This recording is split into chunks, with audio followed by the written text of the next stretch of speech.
it's So from So's Real Thoughts. I have with me Sal from Chrome Yellow. As you can see, we're going to talk about devs, and like my green screen thing does not work, so I will do this until it gets too inconvenient, and then I'll switch back. But we finished watching Alex Garland's Devs, and so we're here to talk about it. Okay, it centers around this woman named Lily, and basically her and her boyfriend work at this really big tech company I think it's in SF called Amaya. And what happens is her boyfriend gets invited to join one of the company's, I guess, kind of like secretive, really big projects called DEVS. Like literally the day he does that, he shows up and he disappears. What she's trying to do is she thinks that there's, after a few suspicious things happen, she thinks that foul play is involved, which leads her on this very surreal, weird journey involving the company's like rich owner and, you know, all this stuff. So you think that it's kind of like going to be kind of like a techie espionage, maybe techno thriller thing, but it gets very existential and super philosophical, kind of like all of I guess we should say Alex Garland, who did Ex Machina and Annihilation. It very much is in line with those two movies. It almost feels like, in a weird way, it's like a spiritual sequel to those movies. Like initially, I was like, "Oh, is this movie or not movie? Is this a miniseries?" Yeah, it's done. It's done. Yeah. So it's a FX limited series. So it was all 8 episodes. Every episode was about an hour long. Super intense. After I watched the first episode, I was like, "Is this series a little too smart for me? Will I get it?" But then it like really evolved into something very different from what I anticipated. I guess, how do we talk about this without spoilers, or should we just talk spoilers? We have to talk spoilers. So Yeah, I guess we have to talk about spoilers. I mean, I recently got into it, so it was like such an emotional journey for me. Right. So it stars Sonoya Mizuno, like Offerman, Allison Pill, Jin Ha. If this gets too distracting, let me know. Okay. But yeah, so it stars like I feel like Mizuno has been Alex Garland's like collaborator for a while now. Yeah. Like starting Ex Machina. And then I'm glad that she's now in the forefront as like a main character, and she's actually like really great because now you get to see the kind of character she can be and the range that she has, which is really cool. So I like love Nick Offerman, and as like a Parks and Recs fan, I was so surprised to see him in this series, and it's very different from anything he's ever done, which is also really nice. Yeah, he's really good in it. So what did you think, just I guess overall? Overall, I mean, as a fan of, I watched it obviously because I am an huge Alex Garland fan, and as a fan of his work, in a lot of ways, it's what I love about everything that he does. You know, it's very super surreal, very existential, very trippy.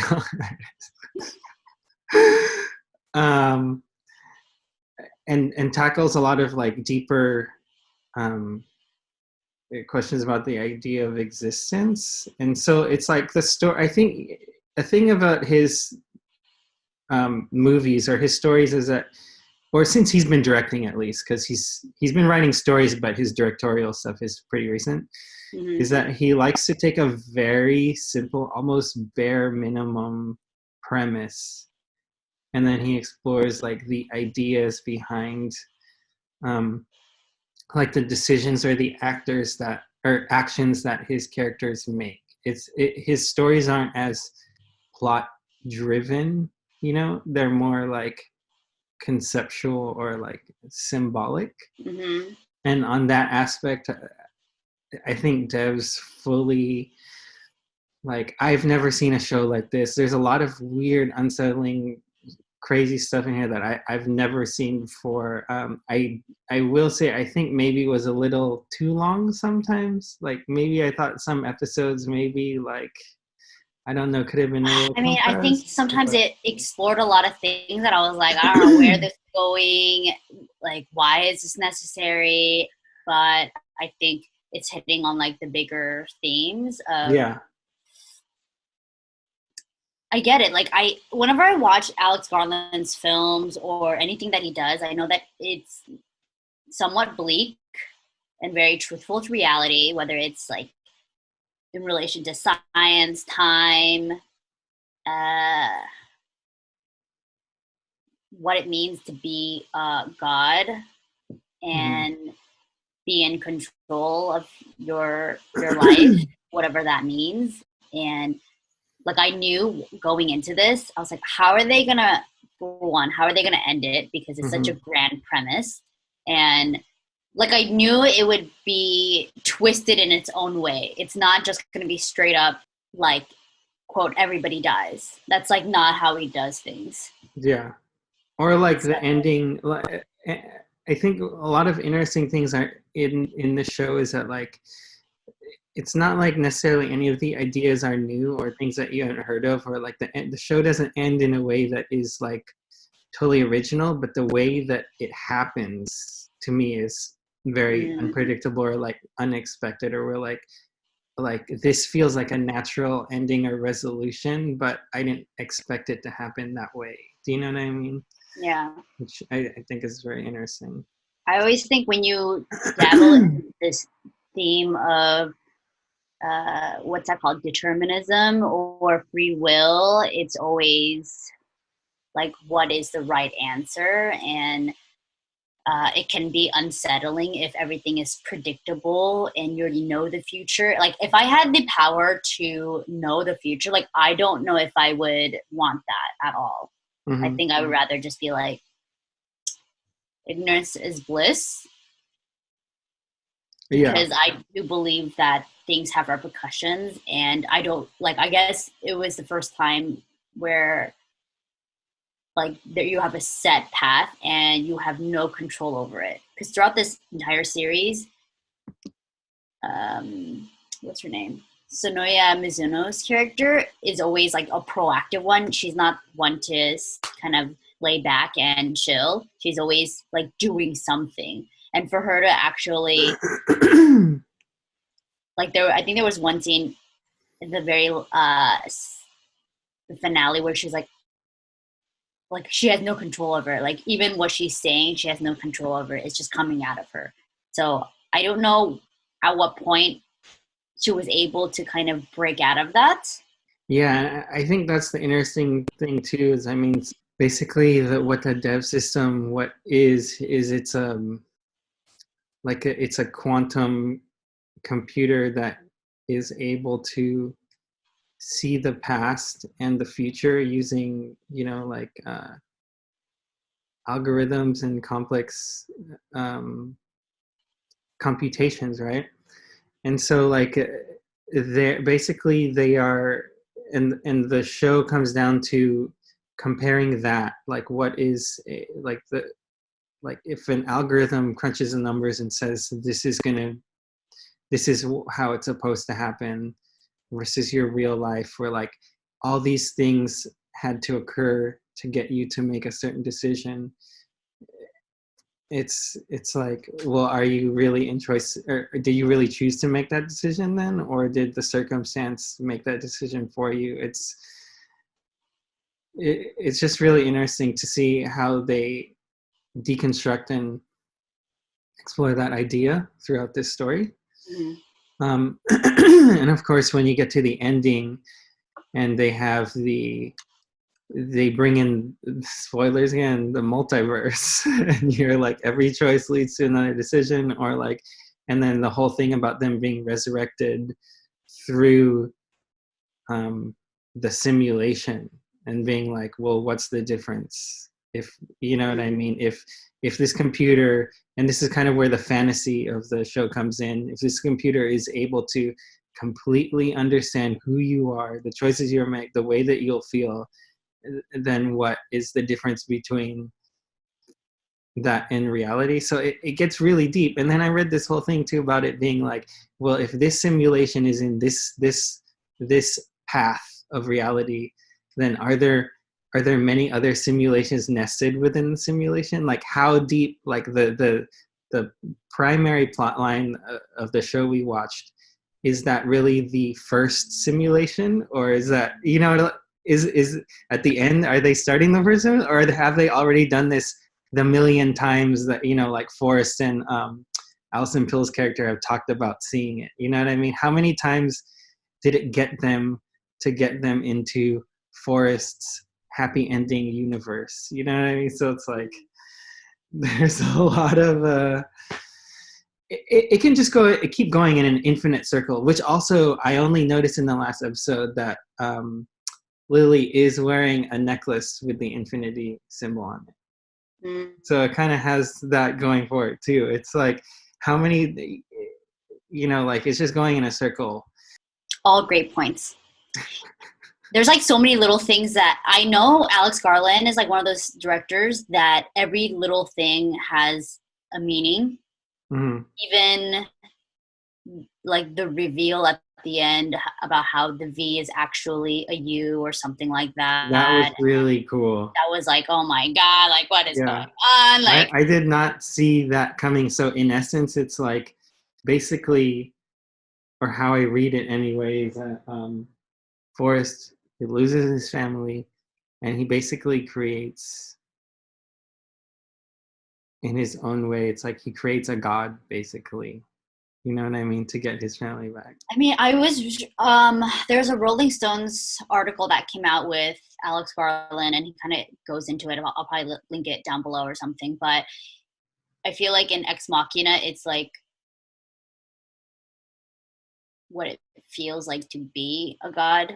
And then this is like to create a god, in a sense. And like I like how realistic it is, because at this point tech companies do have so much power. Yeah. That what can there's probably to this level that they're able to kind of create their own reality. And like I guess in the season finale, I guess the Alex Garland part of everything is the fact that, like, normally when people go back in time, I'd be like, ugh, no, like that is such a cop out, don't do that. But he does it in a way where like it's bittersweet and has like a dark side to it, which it does in the simulation. So sure, they get to live out their best lives, but obviously at what cost? They have like all this knowledge. Nothing is authentic, I guess. Yeah, that's what was so interesting, I thought, is because they talk about that. They have that conversation. It's like, and we are going to know it's our cross to bear. You know what I mean? I thought that was like so heavy. It's like, so she's living like they both have to decide what is real to them. Do you know what I mean? Like, because they have this knowledge of it being a simulation or whatever, but making something real out of something fake. You know? Yeah. I mean, I think beyond everything, the cast was like perfect. There's like the newcomer Jin Ha, who plays Jamie, who I was like, whoa, who are you? You're amazing. Like, I love everything about you. I'm glad that it kind of like full circle at the very end. That was, I think, the last shot of the series. And I just thought that was like, like you have so much knowledge of like the history of things. And then there's obviously you're back at square one where nobody has any idea of the journey that you just went through with this person. I think that is a thread too that goes throughout all of his work, or since Ex Machina Annihilation, is that so he's always contrasting the idea of real and fake. What's real? What's fake? Like like in Ex Machina, is she real because she has the same feelings? She's deciding for herself, thinking for herself. Are her actions real, basically? And in Annihilation, it's they are all driven by really deep, like, loss and like feelings of pain and stuff like that. And I mean, that's what tethers the ending of DEVS too. It's like, after all she's been and all she's seen, and I think there's a good line where where like her and Jamie reunite, and she's Yeah. like, sleep in my bed because I know you, I didn't know him. And so at the end of the show, you know what I mean? Like, does she leave her, like, she went through this whole journey because of her boyfriend, and after this she feels like she doesn't know him, so like when they go back to square one, is she gonna be with Jamie now? Well, that's the thing, is that, like, I think that's the thing that kind of trips me out, is that, like, throughout all these throughout all kind of like the techno-y philosophical stuff, that he does a good job of like making you think but not getting too tied into the nuance of it, but the emotion is what grounds it, because at the end, like, even though it's like, well, what do you do? And same for Forrest and his family, like, what do you do in this situation where you're living kind of like basically like a fake existence? It's like you cling then to this human, like that emotion is what makes you human then. You know what I mean? Like, which is what's interesting about how he's paralleling Forrest, who gets to be with his family, and she is possibly going to choose kind of like the memory of something that was positive in her existence. But it sucks because like, I wonder if Forrest knew when he watched the future that he didn't have that many options, and that's why he ended up going in the simulation. But then when he does that, he ends up taking her too. Like, she Yeah, didn't and do this. that's the thing. That's the thing that is crazy, is because kind of like she has no choice. She has no choice. Yeah, she made a choice to ignore the future that was planned. When she throws the gun away, but then she still ends up in the same spot, and she's dragged into this thing. And it Like, sucks because the guy who pushes the button, like, I thought the elevator broke because she shot him and like something went haywire, but it was like his doing, and then he says, "Don't blame me. This was all like predetermined." So it's like, you can't even. There's no consequences to your actions. You're like, you're in this roller coaster that you're gonna either like do something horrible, and you just have to go with it. yeah, and that's what's kind of wild too. That's what makes it a little darker too. Is that, like, he is essentially, I mean, by doing that, yeah, he's playing God, at that point, because he's deciding for her, basically, which is the part that makes it a little dark. Well, I mean, the whole thing's dark, but it was. I mean, it's a mind-blowing, lot to think about. Visually, really crazy. Like the whole sequence with the mag elevator crashing, and you seeing underneath, and I think he worked on all the same team as his movies. Like, Say that again. I think he worked with the same crew or same team, like in terms of the same cinematographer, same the two guys who do all his scores. Yeah, he said he wanted like a cult-like soundtrack that was very jarring, and it was jarring. Like, it was kind of, I had to prepare myself emotionally for these moments. I think the last episode where, shoot, what's the little guy name? The bridge scene, that was like such a intense scene. There was like the music and then the cavemen and yeah. I was like so freaked out, like, what is happening? That was a little extra. Yeah, that was crazy. Sonoya Mizuno's family is part of this whole crew. The daughter that plays the Nick Offerman's daughter in this, Amaya, is played by Sonoya's niece, right?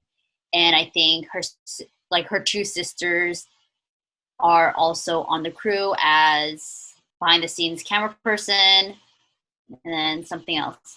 I think assistant director or something. I'm not sure. Assistant director. Very cool. Family business. They're like taking over. I'm glad that she's so much part of this story, and I feel like they're gonna continue their collaboration. Like I feel I really got to see her this time instead of her just being like a sideline character like she was in Ex Machina and Annihilation. And I loved like her pixie cut. Yeah, I almost feel like out of everybody, she's the one that doesn't win. So yeah, that's so messed dark. Up. So messed up. Wait, you're talking about in the show, not in real life. Yeah, in the show. Yeah, that was good. Yeah, I mean, I would love for.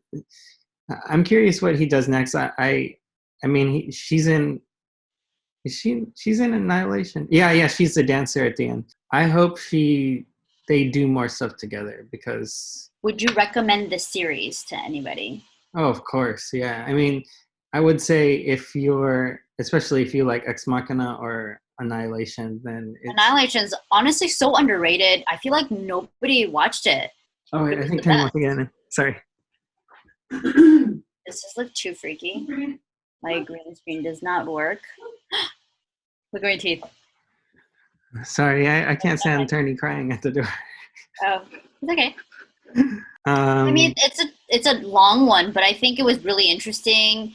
I love things are very existential, and in the beginning, obviously, it started off with a bang because now you have a murder. What's going on? And it really, when there are huge concepts where it feels like what could be bigger than, like, I think in the beginning, Sonoya's boyfriend was like, this changes everything. And it's like, what could be so big that it changes everything? Yeah. And it actually lived up to what it could be. Yeah. Yeah, no, it's good. I mean, I read some interviews that the reason why he did this show is because apparently he had a bunch of projects he wanted to do, and he's had it in development, but he got burnt out by working. I guess all the stuff he wanted to do, studios wanted to completely change direction of or not want to commit to whatever stories he's coming up with. So he said he did this because FX apparently gave him complete control and didn't ask him to change anything. That's awesome. They're like, you're going to completely do this. And then he said when he started Ex Machina, I guess the reason why him and Sonoya bonded so well is I guess they had a conversation about Asian representation, and he had to admit to himself that he was unaware that this was a thing that existed, that there wasn't enough representation. And he said he learned it again during Annihilation. He learned through Annihilation and a talk that she had with him. That it's amazing because he actually makes like a lot of his films. I mean, he's only made 3 so far, and he's written like a ton of amazing ones.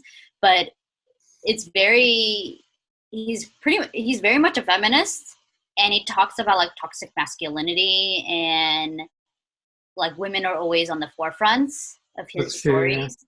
Yeah. And it's really, he likes to subvert things, which is always nice. So I'm glad that they had that conversation. This is probably, for a tech company and for a story set in San Francisco, it's very accurate to have at least half the cast be Asian. Yeah, and are very eclectic, I guess, or very diverse. You know? Yeah, for sure. Cool. Any last words? Not really. It's pretty sick. I would like to see more. Not more of this story. I'm glad that this is only 8 episodes, by the way. I don't think it could have gone longer. Yeah, I couldn't. it wouldn't, it would have died out. It feels like a very contained story. Like it feels so expansive, but at the same time, it feels like there's almost no consequences to this world. Like if something were to happen, like, I don't know, it felt very It's very intimate and contained. Yeah. yeah, it's very self-contained. Thank you for tuning in. Sal writes film reviews at Crome Yellow. You can check that out. I am trying to get slowly back into reviewing things. I've been watching a lot of things at the moment. I just haven't been able to talk about everything. But DEVS is one of those special, I always want to say films, but series that is really well done, cinematography wise, story wise, acting, cast, direction is like no time is wasted. Every episode there's something very special and unique, and I think this will be another cult favorites. Mm-hmm. Be sure to check out the other reviews that I've done of Alex Garland's films, like Annihilation, one of 2 years ago's faves. So, okay. Cool. Thanks. Bye.